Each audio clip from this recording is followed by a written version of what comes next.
अस्सलामुअलैकुम dear viewers. आज की इस वीडियो में हम बहुत ही ज़बरदस्त एक सिख फैमिली के बारे में बात करेंगे जो कि 5 भाई हैं और 5 कोठियों वालों के नाम से मशहूर हैं। अपने इलाके में इनको 5 कोठियों वालों के नाम से जाना जाता है, जबकि इन लोगों के सलूक, इत्तेफाक और इकट्ठे रहने की वजह से इनकी 18 एकड़ की ज़मीन से बढ़ते बढ़ते ये 100 एकड़ ज़मीन के मालिक बन चुके हैं। तो आइए शुरू करते हैं आज की वीडियो।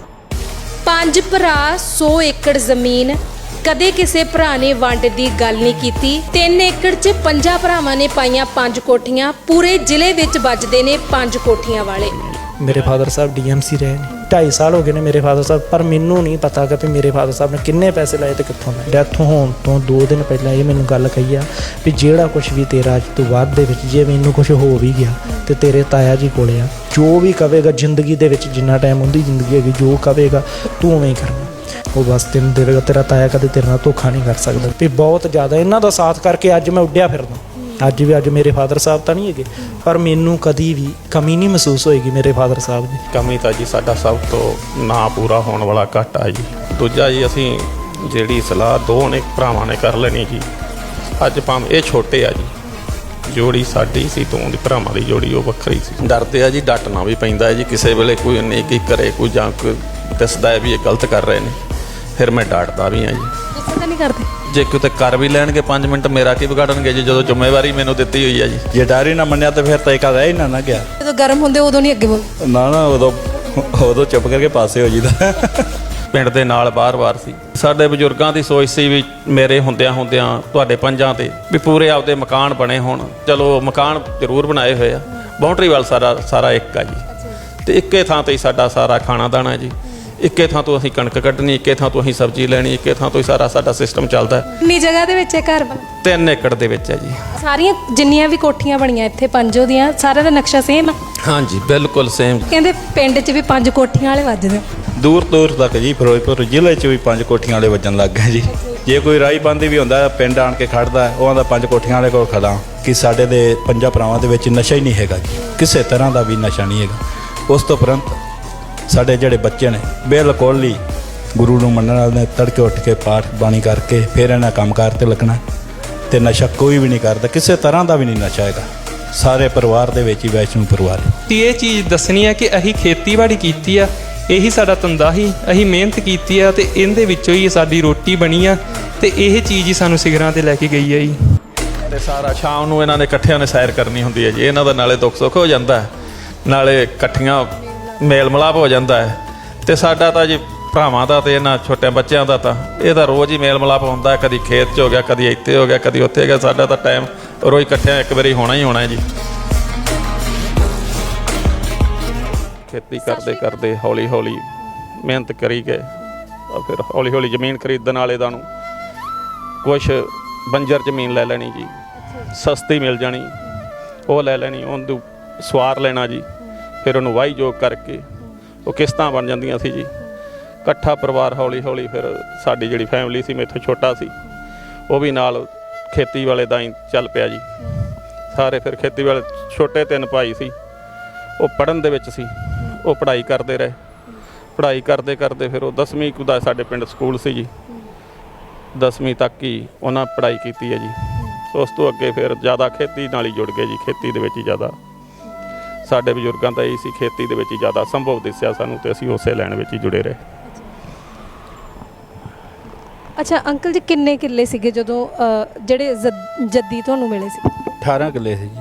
ਅੱਛਾ, ਤੇ ਹੁਣ ਫਿਰ ਕਿੰਨੀ ਜ਼ਮੀਨ ਹੋ ਗਈ ਤੁਸੀਂ ਜਿਹੜੀ ਆਪ ਦੀ ਮਿਹਨਤ ਦੇ ਉੱਤੇ ਬਣਾਈ? ਲਗਭਗ 100 ਕਿੱਲਾ ਜੀ। ਸਾਡੇ ਬਜ਼ੁਰਗ ਕਰਜ਼ਾ ਲੈਣ ਤੋਂ ਬਹੁਤ ਹੀ ਡਰ ਲੱਗਦਾ ਸੀ ਉਹਨਾਂ ਨੂੰ ਕਿ ਆਪਾਂ ਕਰਜ਼ੇ ਥੱਲੇ ਦਬ ਗਏ ਅਤੇ ਫਿਰ ਉੱਠਿਆ ਨਹੀਂ ਜਾਣਾ। ਉਹ ਅਸੀਂ ਥੋੜ੍ਹਾ ਜਿਹਾ ਜੀ, ਸਾਨੂੰ ਸਮਾਂ ਮਿਲਣ ਦੇ ਵਿੱਚ ਉਦੋਂ ਬਿਆਨੇ ਦਾ ਰਿਵਾਜ ਸੀ ਜੀ, ਬਿਆਨਾ ਕਰ ਲਿਆ। ਬਿਆਨੇ ਵਿੱਚ ਰਾਹਤ ਮਿਲ ਗਈ ਜੀ ਵੀ ਅੱਗੇ ਰਜਿਸਟਰੀ ਹੋਣੀ ਆ। ਉਹਦੀ ਵਜ੍ਹਾ ਕੁਛ ਅਸੀਂ ਉਦੋਂ ਲਿਮਟਾਂ ਸ਼ੁਰੂ ਕੀਤੀਆਂ ਜੀ। ਸਰਕਾਰ ਤੋਂ ਲੋਨ ਲਿਆ, ਬੈਂਕਾਂ ਤੋਂ ਲੋਨ ਲਿਆ ਜੀ। ਬੈਂਕਾਂ ਦਾ ਲੋਨ ਲੈ ਕੇ ਲਿਮਟਾਂ ਹੋ ਗਈਆਂ ਕੁਛ, ਉਹਦੀ ਭਰਪਾਈ ਨਾਲ ਅਸੀਂ ਉਹ ਜਿਹੜੀ 13 ਕਿੱਲਿਆਂ ਦੇ ਵਿੱਚ ਅਸੀਂ ਸਫਲ ਹੋਏ ਜੀ। ਵਧੀਆ ਵਿਹਾਰ ਹੋਣ ਦੇ ਬਾਵਜੂਦ ਅਸੀਂ ਇੱਥੋਂ ਤੱਕ ਪਹੁੰਚੇ ਹਾਂ ਜੀ। ਅੱਛਾ, ਇਹ ਵੀ ਦੱਸਦੇ ਸੀਗੇ ਕਿ ਜਿੰਨੇ ਕਿੱਲੇ ਹੁਣ ਤੱਕ ਤੁਸੀਂ ਬਣਾਏ ਆ ਸਾਰੇ ਬੰਜਰ ਖਰੀਦੇ ਜੀ। ਜਿਹੜਾ ਮੇਰੇ ਤੋਂ ਛੋਟਾ ਮੇਰਾ ਭਾਈ ਸੀ ਨਾ ਜੀ, ਸਾਰਾ ਜ਼ਿਆਦਾ ਘਰ ਨੂੰ ਉਹ ਸਾਂਭ ਸੰਭਾਲ ਕਰਦਾ ਸੀ, ਅਤੇ ਉਹਨਾਂ ਦੇ ਵਿੱਚ ਠੰਡਕ ਹੀ ਇੰਨੀ ਜ਼ਿਆਦਾ ਸੀ ਕਿ ਉਹ ਗੁੱਸੇ ਵਾਲੇ ਦਾ ਤਾਂ ਕਿਸੇ ਨਾਲ ਵੀ ਬੋਲ ਬੁਲਾਰੇ ਵਾਲੇ ਦਾ ਤਾਂ ਜਾਂਦੇ ਹੀ ਨਹੀਂ ਸੀ ਜੀ। ਹਾਂਜੀ, ਅਜੇ ਮੇਰਾ ਥੋੜਾ ਜਿਹਾ ਸੁਭਾਅ ਹੋਰ ਆ ਜੀ, ਥੋੜਾ ਜਿਹਾ ਕਈ ਵਾਰੀ ਭੜਕ ਜਾਂਦੇ ਆ, ਪਰ ਉਹਨਾਂ ਦਾ ਸੁਭਾਅ ਬਹੁਤ ਠੰਡਾ ਸੀ। ਸਾਨੂੰ ਸਾਰੇ ਪਰਿਵਾਰ ਨੂੰ ਜੋੜ ਕੇ ਰੱਖਣ ਦੇ ਵਿੱਚ ਵੀ ਉਹਦਾ ਜ਼ਿਆਦਾ ਯੋਗਦਾਨ ਹੈ ਜੀ। ਮੰਨ ਲਓ ਕਿ ਇਹ ਜੋ ਵੀ ਕੁਛ ਕਰ ਆਉਂਦੇ ਨੇ ਅਸੀਂ ਠੀਕ ਆ। ਅਸੀਂ ਮੰਨ ਲਓ ਮੈਂ ਵੀ ਖੇਤੀ ਕਰਦਾ, ਇਹਨਾਂ ਨੂੰ ਹੁਣ ਇੰਚਾਰਜ ਦਿੱਤਾ ਘਰ ਦਾ, ਭਾਈ ਸਾਹਿਬ ਨੂੰ ਵੱਡੇ ਨੂੰ। ਇਹ ਘਰ ਦਾ ਜੋ ਵੀ ਪੈਸਾ ਧੇਲਾ ਅਸੀਂ ਇਹਨਾਂ ਨੂੰ ਲਿਆ ਕੇ ਦੇ ਦੇਣਾ, ਇਹਨਾਂ ਤੋਂ ਵਾਪਸ ਲੈ ਲੈਣਾ। ਅੱਜ ਦੇ ਦਿਨ ਤੱਕ ਸਾਨੂੰ ਘਰੇ ਜੰਦਰਾ ਨਹੀਂ ਹੈਗਾ। ਜਦੋਂ ਵੀ ਸਾਨੂੰ ਲੋੜ ਹੈ, ਭਾਵੇਂ 10 ਲੱਖ ਦੀ ਲੋੜ ਹੈ, ਅਸੀਂ ਇਹਨਾਂ ਨੂੰ ਆਖਣਾ ਭਾਈ ਸਾਹਿਬ ਸਾਨੂੰ ਇੰਨੇ ਦੀ ਲੋੜ ਹੈ। ਇਹਨਾਂ ਨੇ ਸਾਨੂੰ ਇੱਕ ਵਾਰ ਵੀ ਨਾ ਨਹੀਂ ਕੀਤੀ। ਤੇ ਜੋ ਵੀ ਸਾਡੇ ਕੋਲ ਪੈਸਾ ਹੁੰਦਾ, ਜਿਵੇਂ ਹੁਣ ਮੈਂ ਕਪੈਨ ਤੇ ਵੀ ਮੈਂ ਇੰਚਾਰਜ ਸੰਭਾਲਿਆ, ਬਾਕੀ ਹੋਰ ਵੀ ਕੰਮ ਮੈਂ ਕਈ ਕਰਨਾ ਬਾਹਰ, ਤੇ ਮੈਂ ਜੋ ਵੀ ਖੱਟ ਕੇ ਲਿਆਉਣਾ, ਕਮਾ ਕੇ ਲਿਆਉਣਾ, ਉਹ ਮੈਂ ਇਹਨਾਂ ਨੂੰ ਲਿਆ ਕੇ ਦੇ ਦੇਣਾ। ਇਹਨਾਂ ਤੋਂ ਹੀ ਵਾਪਸ ਲੈ ਲੈਣਾ ਜਦੋਂ ਲੋੜ ਹੈ। ਇਸੇ ਤਰ੍ਹਾਂ ਹੀ ਕਿ ਇਹਨਾਂ ਨੂੰ ਮੋਹਤਬਾਰ ਬਣਾਇਆ ਕਰਦਾ। ਹਾਂ, ਇੱਦਾਂ ਹੀ ਸੀ ਜੀ। ਸ਼ੁਰੂ ਤੋਂ ਆਇਆ ਸੀ ਵੀ ਮੇਰੇ ਫਾਦਰ ਸਾਹਿਬ ਨੇ ਜਿਵੇਂ ਮੈਂਬਰ ਰਹੇ ਜੀ 25 ਸਾਲ ਤਕਰੀਬਨ ਲਗਾਤਾਰ ਰਹੇ ਨੇ ਪਿੰਡ ਦੇ ਵਿੱਚ। ਜਿੱਦਾਂ ਅਸੀਂ ਹੁਣ ਘਰ ਦੇ ਵਿੱਚ ਇੱਥੇ ਵੀ ਆਏ ਤੇ ਇੱਥੇ ਮੇਰੇ ਫਾਦਰ ਸਾਹਿਬ ਨੇ ਨਾ ਘਰ ਬਾਹਰੋਂ ਆਵਾਜ਼ ਹੀ ਲਾਉਣੀ ਹੁੰਦੀ ਸੀ ਵੀ ਇੰਨੇ ਕੱਪ ਚਾਹ, 10 ਕੱਪ ਚਾਹ ਜਾਂ 15 ਕੱਪ ਚਾਹ। ਤੇ ਕਦੀ ਮੇਰੀ ਮਦਰ ਨੇ ਪਿੱਛੋਂ ਇਹ ਨਹੀਂ ਸੀ ਬੋਲਿਆ ਜਾਂ ਮੇਰੇ ਵੀ ਕੌਣ ਆਇਆ ਜਾਂ ਕਿਵੇਂ ਆਇਆ, ਕਿੰਨੇ ਕੱਪ ਬਣਾਵਾਂ, ਕੋਈ ਗੱਲ ਨਹੀਂ। ਬਸ ਜਿੰਨਾ ਕਹਿ ਦਿੱਤਾ ਉਹਨਾਂ ਬਸ ਅੰਦਰੋਂ ਆਣ ਕੇ ਹਾਜ਼ਰ ਹੋ ਗਿਆ ਉਹਨਾਂ। ਜੇ ਕੋਈ ਮੁਸ਼ਕਲ ਆਉਂਦੀ ਕਿਸੇ ਤਰ੍ਹਾਂ ਦੀ, ਆਪ ਨੂੰ ਨਹੀਂ ਸਮਝ ਆਉਂਦੀ, ਵੱਡੇ ਭਾਈ ਸਾਹਿਬ ਨੂੰ ਕਹੀਦਾ ਕਿ ਭਾਈ ਸਾਹਿਬ ਆਹ ਗੱਲ ਹੈ, ਕਿਵੇਂ ਕਰੀਏ। ਇਹਨਾਂ ਨੇ ਸਲਾਹ ਦੇ ਦੇਣੀ। ਜੇ ਇਹਨਾਂ ਦੇ ਵੱਸੋਂ ਵੀ ਕੰਮ ਬਾਹਰ ਹੋਵੇ, ਇਹ ਕਿਸੇ ਹੋਰ ਰਿਸ਼ਤੇਦਾਰ ਦੀ ਸਲਾਹ ਲੈ ਲੈਂਦੇ ਨੇ ਕਿ ਆਹ ਕੰਮ ਹੈ ਤੇ ਆਪਾਂ ਕਿਵੇਂ ਕਰਨਾ ਹੈ, ਕਿਵੇਂ ਹੋਣਾ ਚਾਹੀਦਾ। ਇਸੇ ਤਰ੍ਹਾਂ ਹੀ ਅਸੀਂ ਮਹਾਰਾਜ ਦੀ ਕਿਰਪਾ ਨਾਲ ਅੱਗੇ ਚੱਲਦੇ ਰਹੇ ਨੇ। ਬਾਕੀ ਜਦੋਂ ਕੋਈ ਮਾੜੀ ਮੋਟੀ ਆਪ ਨੂੰ ਕਿਸੇ ਗੱਲ ਦੀ ਦਿਸਦੀ ਵੀ ਮੈਨੂੰ ਸ਼ਾਇਦ ਮੈਂ ਇੱਥੋਂ ਗਲਤ ਨਾ ਹੁੰਦਾ, ਉਹਨਾਂ ਨੂੰ ਸੱਦ ਲਈਦਾ ਜੀ, ਉਹਨਾਂ ਨਾਲ ਸਲਾਹ ਮਸ਼ਵਰਾ ਕਰੀਦਾ ਜੀ। ਤੇ ਇਸ ਤਰ੍ਹਾਂ ਕਰਕੇ ਫਿਰ ਸਿਸਟਮ ਨੂੰ ਚਲਾਈ ਜਾਂਦੇ ਆ ਜੀ। ਜਿਵੇਂ ਸਭ ਤੋਂ ਪਹਿਲਾਂ ਜੀ ਸਾਡੀ ਇੱਕੋ ਹੀ ਹਵੇਲੀ ਸੀ, ਪਿੰਡ ਦੇ ਵਿੱਚ ਸੀ ਜੀ, ਪਿੰਡ ਦੇ ਨਾਲ ਬਾਹਰ ਸੀ, ਉੱਥੇ ਹੀ ਅਸੀਂ ਰਹਿ ਰਹੇ ਸੀ। ਤੇ ਸਾਡੇ ਬਜ਼ੁਰਗਾਂ ਦੀ ਸੋਚ ਸੀ ਵੀ ਮੇਰੇ ਹੁੰਦਿਆਂ ਤੁਹਾਡੇ ਪੰਜਾਂ ਤੇ ਵੀ ਪੂਰੇ ਆਪਦੇ ਮਕਾਨ ਬਣੇ ਹੋਣ, ਤੁਸੀਂ ਚਾਹੇ ਇਕੱਠੇ ਰਹਿ ਲਿਓ ਚਾਹੇ ਅਲੱਗ ਰਹਿ ਲਿਓ, ਸਾਨੂੰ ਸੀ ਵੀ ਅਸੀਂ ਇਕੱਠੇ ਰਹਿਣਾ, ਇਸ ਲਈ ਇੱਕ ਹੀ ਮਕਾਨ ਬਣਾਉਣਾ ਹੈ। ਪਰ ਉਹ ਬਜ਼ੁਰਗਾਂ ਦੀ ਸੋਚ ਕੁਛ ਇਹ ਸੀ ਕਿ ਰਹਿ ਇਕੱਠੇ ਲਿਓ, ਪਰ ਮਕਾਨ ਆਪੋ ਆਪਣੇ ਤਿਆਰ ਕਰਕੇ। ਮੈਂ ਉਹਨਾਂ ਦੀ ਚੁਆਇਸ ਸੀ ਕਿ ਮੈਂ ਆਪਦੇ 5 ਪੁੱਤਰ ਨੇ, 5 ਨੂੰ ਇੱਕੋ ਜਿਹਾ ਮਕਾਨ, ਇੱਕੋ ਜਿਹਾ ਘਰ ਤਿਆਰ ਕਰਕੇ ਦੇ ਕੇ ਜਾਵਾਂ। ਜਦੋਂ ਇਸ ਤਰ੍ਹਾਂ ਪਰਿਵਾਰ ਇਕੱਠਾ ਹੋ ਜਾਂਦਾ ਫਾਰਾ, ਵੀ ਸਾਨੂੰ ਬੜੀ ਖੁਸ਼ੀ ਹੁੰਦੀ ਜਦੋਂ ਭੈਣ ਭਰਾਵਾਂ ਦਾ ਇੱਕ ਕੋਠੇ 'ਚ ਹੀ ਹੋ ਜਾਂਦੇ ਫਾਰੇ ਇਕੱਠੇ। ਉਹ ਕਹਿੰਦੇ ਫਲਾਣੇ ਨੇ ਇੱਥੇ ਇਕੱਠੇ ਕਰ ਲਈਏ, ਫਿਰ ਫੋਨ ਕਰ ਦਿੰਦੇ, ਫਾਰੇ ਇੱਕ ਥਾਂ ਇਕੱਠੇ ਹੋ ਜਾਂਦੇ ਆ ਜੀ। ਤੇ ਵੇਖ ਕੇ ਬੜੀ ਖੁਸ਼ੀ ਇਸ ਗੱਲ ਵੀ ਮਹਿਸੂਸ ਹੁੰਦੀ ਹੈ ਕਿ ਸਾਰਾ ਪਰਿਵਾਰ ਇਕੱਠਾ ਫਿਰ ਐਵੇਂ ਬੈਠੇ ਆ, ਜਿਵੇਂ ਤੇਰੇ ਰਿਸ਼ਤੇਦਾਰ ਆਉਂਦੇ ਉਹ ਵੀ ਵੇਖ ਕੇ ਖੁਸ਼ ਹੁੰਦੇ ਆ ਵੀ ਇਕੱਠ ਇਹਨਾਂ ਦਾ। ਇਸ ਲਈ ਸਾਨੂੰ ਆਪ ਨੂੰ ਬਹੁਤ ਫੀਲ ਹੁੰਦਾ ਕਿ ਠੀਕ ਆ ਵੀ ਇੱਦਾਂ ਚਾਹੀਦਾ। ਕਈ ਵਾਰੀ ਇਹ ਹੁੰਦਾ ਵੀ ਕਈ ਵਾਰ ਕੰਮ ਕਰਦੇ ਇੱਕ ਦੂਜੇ ਨਾਲ ਬਹੁਤ ਗੁੱਸੇ ਹੋ ਜੀਦਾ, ਫਿਰ ਗੁੱਸੇ ਹੋ ਜੀਦਾ ਤੇ ਬਾਅਦ ਵਿੱਚ ਜਦੋਂ ਘਰੇ ਤੇ ਪਛਤਾਈਦਾ ਵੀ ਯਾਰ ਆਪਾਂ ਐਵੇਂ ਨਹੀਂ ਸੀ ਕਰਨਾ, ਐਵੇਂ ਮੈਂ ਉਹਨੂੰ ਬੋਲ ਆਇਆ। ਫਿਰ ਸ਼ਾਮ ਜੀ ਨੂੰ ਬਹਾਨਾ ਜਿਹਾ ਲੱਭੀਦਾ ਹੈ, ਤੁਰੇ ਆਈਦਾ ਵੀ ਹੁਣ ਨਾ ਵੀ ਇਹਦੇ ਨਾਲ ਗੱਲਾਂ ਬਾਤਾਂ ਕੋਈ ਕਰਾਂ, ਅਸੀਂ ਸੈੱਟ ਜੀ ਹੋਈਏ। ਫਿਰ ਆਣ ਕੇ ਜਾ ਕੇ ਗੱਲਾਂ ਕਰਨ ਲੱਗ ਪਈਦੀਆਂ, ਕੋਈ ਨਾ ਕੋਈ ਬਹਾਨੇ ਨਾਲ ਕਹਿ ਦਿੱਤਾ ਯਾਰ ਆਪਾਂ ਆਹ ਨਾ ਕੰਮ ਕਰ ਆਈਏ। ਉਹ ਐਵੇਂ ਹੀ ਸਭ ਉਹ ਵੀ ਚਾਹੁੰਦਾ ਹੁੰਦਾ ਵੀ ਯਾਰ ਨਾ ਹੁਣ ਅਸੀਂ ਉੱਥੋਂ ਗੁੱਸੇ ਹੋ ਕੇ ਆ ਗਏ ਦੋਵੇਂ। ਕਈ ਵਾਰੀ ਇਹ ਜ਼ਰੂਰੀ ਇਹ ਹੁੰਦਾ ਹੈ ਵੀ ਗੁੱਸੇ ਹੋ ਜਾਈਦਾ, ਫਿਰ ਗੁੱਸਾ ਅੱਧਾ ਘੰਟਾ ਰਹਿੰਦਾ, ਫਿਰ ਉਸ ਤੋਂ ਬਾਅਦ 'ਚ ਸ਼ਾਮ। ਵੈਸੇ ਤਾਂ ਕਦੀ ਐਵੇਂ ਦਾ ਬਣਿਆ ਹੀ ਨਹੀਂ ਜੀ ਸਾਡੇ ਜਿਵੇਂ ਦੇ ਰਿਲੇਸ਼ਨ, ਕਿਉਂਕਿ ਕਹਿੰਦੇ ਹੁੰਦੇ ਨਾ ਵੀ ਬੰਦਾ ਆਪ ਚੰਗਾ ਹੋਵੇ ਤੇ ਸਾਰੇ ਹੀ ਚੰਗੇ ਨੇ। ਜੇ ਬੰਦਾ ਆਪ ਮਾੜਾ ਹੋਵੇ, ਕਿਉਂ ਕਦੇ ਵੀ ਲੜਾਈ ਹੁੰਦੀ ਹੈ ਨਾ, ਇੱਕ ਘਰ ਦੀ ਗਲਤੀ ਨਾਲ ਨਹੀਂ ਹੁੰਦੀ ਗੀ, ਲੜਾਈ ਹੁੰਦੀ ਹੈ ਦੋਵੇਂ ਤਰਫੋਂ। ਜੇ ਉਹਨਾਂ ਦੀ ਗਲਤੀ ਹੈ ਤੇ ਗਲਤੀ ਆਪਦੀ ਵੀ ਕੋਈ ਨਾ ਕੋਈ ਹੋਵੇ।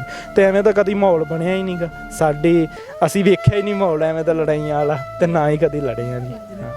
ਹਾਂਜੀ, ਦੂਰ ਤੱਕ ਜੀ ਫਿਰੋਜ਼ਪੁਰ ਜ਼ਿਲ੍ਹੇ 'ਚ ਵੀ 5 ਕੋਠੀਆਂ ਵਾਲੇ ਵੱਜਣ ਲੱਗ ਗਏ ਜੀ।